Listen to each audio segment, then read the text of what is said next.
Sahabat, bila masalah apapun yang kita miliki saat ini, masalah apapun yang kita hadapi saat ini, ma yusibu mu'mina min wasabin wala nasabin wala hammin wala hazan wala ghammin wala adhan hatta syaukatu yashaquha illa kafarallahu biha min khataya. Tidaklah menimpa seorang mukmin berupa rasa sakit yang terus menerus. Misalkan di sini ada yang lagi sakit, rasa lelah ngurus anak, lelah dalam bekerja. Selama kita niatkan itu adalah semuanya karena Allah, kekhawatiran pada pikiran kita, gelisah, sedih karena sesuatu yang hilang, kehilangan orang tua, kehilangan barang yang kita sayangi, kehilangan anak dan lain-lain, kesusahan hati atau sesuatu yang menyakitinya sampai duri yang menusuknya, melainkan akan dihapuskan dosa-dosanya. Kita ketojos jarum pentul misalkan, dihapuskan dosanya. Kayak gitu luar biasa. Jadi ini adalah sebuah motivasi.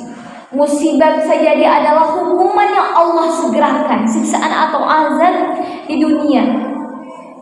Rasulullah SAW bersabda, "Idza aradallahu bi'abdihi al-khaira ajala lahu 'uqubata fid dunya."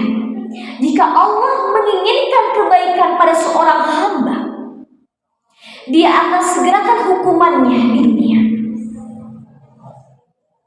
Jadi kalau misalkan Allah sayang sama kita, ditegurnya itu dengan sesuatu hal yang bikin kita sadar, oh ya Allah. Jangan sampai diuji sama Allah tapi gak sadar-sadar, gak sadar lagi, terus makanya melakukan hal-hal yang tidak baik, terus melakukan suatu kemaksiatan. Nah, makanya kalau misalkan diuji sama Allah, kita sebenarnya lagi diujinya lagi diuji apa? Diuji kekhawatirannya, karena terus-terusan ada gempa susulan lagi. Kita merasa khawatir, takutnya ada gempa yang sangat besar gitu kan. Bahwa ternyata Allah itu sayang. Ini teguran dari Allah supaya kita kembali kepada Allah, supaya kita lebih mendekat lagi kepada Allah.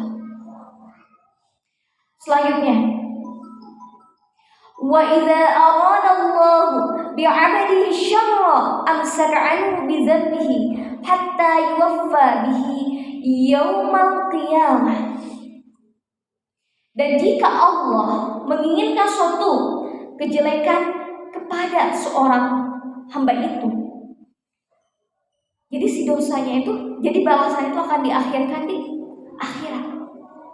Itu bahkan lebih pedih lagi sahabat, dibandingkan balasan yang sekarang kita hadapi.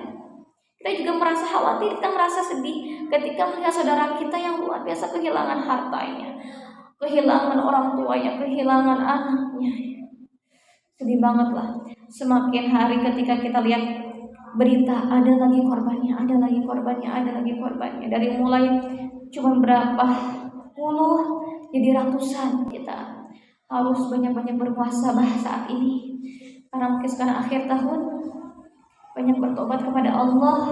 Tahun 2022 kita menemukan lagi yang namanya bencana alam, dan ini lumayan menguras pikiran, tenaga, dan rasa sedih kita, perasaan kita. Kita merasa empati ya, ketika kita melihat saudara-saudara kita yang kehilangan begitu banyak hartanya dan keluarganya.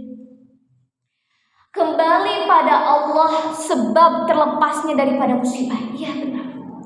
Jadi ketika kita banyak berzikir kepada Allah, jadi sahabat pilih, Ana berikan amalan. Amalannya itu adalah sebelum subuh itu coba amalkan istighfar 100 kali, lalu sholawat Allahumma sholli wa sallim ala nabiyina Muhammad atau Allahumma sholli ala Muhammad wa ala ali sayyidina Muhammad 100 kali. Itu minimal. Ya kalau maksimalnya terserah mau 1000 atau berapa pun ya, silahkan berzikir kepada Allah. Yang terpenting zikir itu bukan nominalnya, tapi ingatannya kita kepada Allah, kita ingatkan sama Allah. Lalu yang ketiga adalah la ilaha illallah atau al-ikhlas. sebanyak 100 kali sebelum subuh, atau kalau misalnya nggak sempat sebelum subuh, maka sesudah subuh. Lalu selanjutnya adalah menjauhi larangan Allah dan berusaha terus taat kepada Allah. Jujur sahabat Tuhan, Al-Faqir sendiri bukan orang yang sempurna ketaatannya kepada Allah. Masih begitu banyak kemaksiatan-kemaksiatan yang Al-Faqir lakukan. Tapi kita bisa berusaha. Kita kan pernah gini, kita pernah melakukan, misalkan kita sholat, udah sholat kan itu ada suatu ketaatan. Lalu kita melakukan suatu kemaksiatan, misalkan contohnya gibah misalnya. Lalu kita ingat, gibah itu adalah suatu hal yang tidak baik. Gibah itu adalah kemaksiatan. Ikutilah kejelekan itu dengan kebaikan. Jadi kita langsung melakukan suatu kebaikan dengan istighfarkah, dengan sholat tobat, atau dengan apapun, atau membaca Al-Quran. Itu bisa menghapus dosa-dosa. Dengan mengikuti, kan kebaikan itu banyak, menuntut ilmu, berbuat baik kepada orang lain, itu adalah suatu kebaikan-kebaikan. Kita berbuat kejelekan, lalu kita ikuti lagi dengan kebaikan, tapi itu hanya bisa menghapus dosa-dosa kecil. Jadi dosa-dosa besar hanya bisa dilakukan dengan taubat. Lalu bagaimana caranya bertobat? Bisa dengan istighfar. Istighfar pun bukan berarti kita astagfirullah, jadi nggak ingat sama Allah. Astagfirullahnya harus benar-benar tulus. Ya Allah, ampuni aku, astagfirullahaladzim. Jadi masalah zikir itu bukan masalah nominal, tetapi zikir itu ketika kita benar-benar hati kita tertuju kepada Allah, itu zikir yang luar biasa. Dan juga bisa dengan sholat taubat. Sholat taubat dilaksanakannya kapan?